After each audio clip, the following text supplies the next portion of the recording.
Welcome to Apex in 5 minutes, and this is today's user story. So it's titled Expose Contact Information via REST API. So we are going to be building a REST API using Apex. So as a Salesforce developer or integration consumer, I want to expose a REST API endpoint in Salesforce that retrieves a contact by email so that external systems like Postman, mobile apps, or partner applications can securely fetch contact information without needing direct access to Salesforce database. Okay, so let's get started. Now, before I showcase the architecture diagrams, I've made a note of why this API should be built and also why we're building the Salesforce API using Apex REST and testing it using Postman. So I've created two diagrams. So we'll first look at the sequence. I've also created a flow chart. So I'm actually using Mermaid to actually code all of this so it can draw the diagram. So this is a flow chart. This is just for some more context.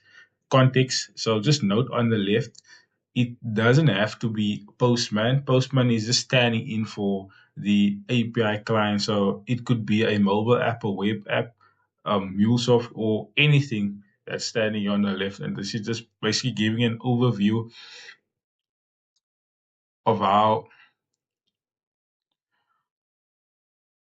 the all of the pieces that will now be involved in all of this. So there will also be a connected app, and the connected app will, as previously discussed, it will handle the also the authorization. So that's how you get a secure token.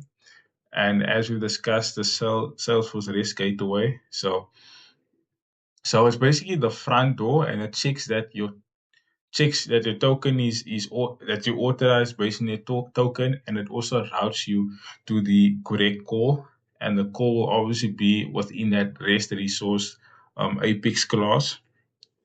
And now the REST class, this is where we'll actually write the code, and we'll obviously use at the REST resource. So I'll give you some explanation on that. So it will also run the SOQL query, and then it will now safely return a clean JSON response back to the API client. So in this case, it will be Postman.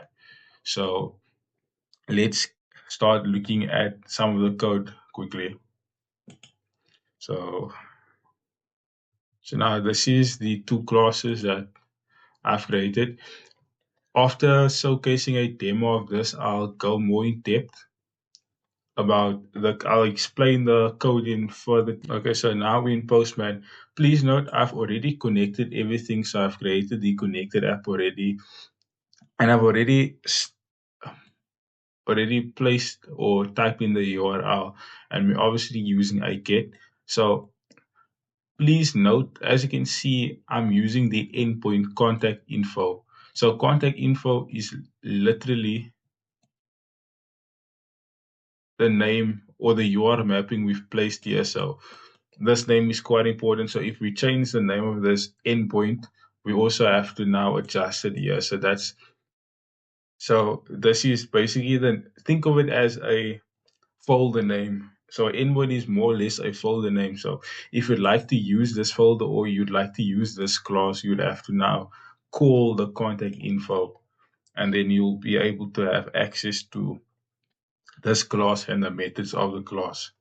So let's just quickly so we'll send this, and we should so basically the email I'm using is John Joey. And also please note, to get this URL, or the first part at least, you have to go to Salesforce Classic. So just please note that. So let's also go to contacts, and so you can see the name. So John Joey. So we're getting this email, John Joey's email. Okay, so let's just send it, and then we should get it in a response message. So the session isn't valid. Okay, so we're going to have to actually get a new, we're going to have to get now a new authorization key. So It was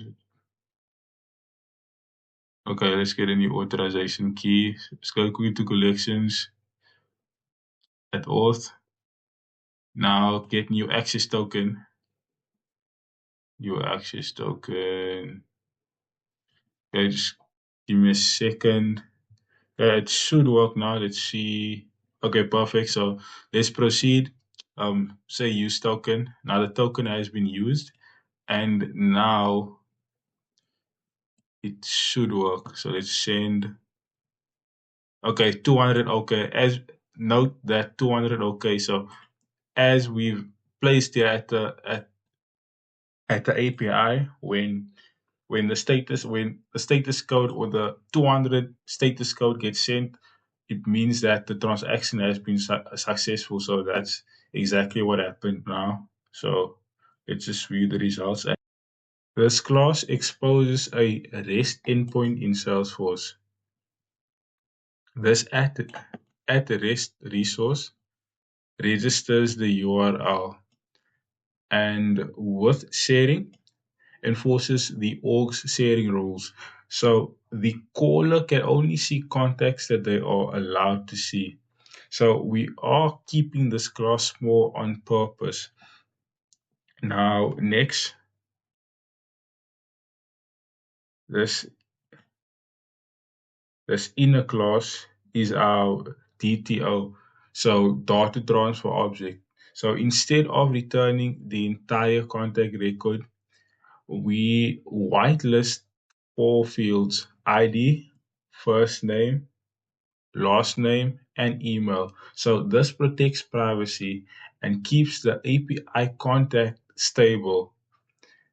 Even if the contact object changes later, the constructor maps from the contact object to the plain fields that we want to expose. So let's move on.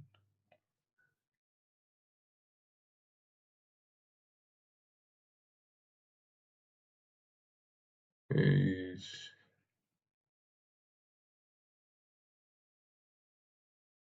So the add HTTP get method handles the get services. So the input validation. So we pull email from the query string. If it's blank, we'll return 400 bad request. So with a simple error JSON, quick fail and clear message. So the query by email with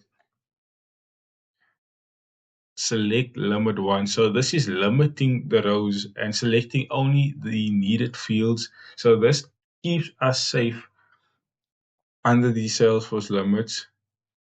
So the map to DTO plus 200. So if found, we wrap the record in contact response and we set the status to 200 and we provide the output JSON.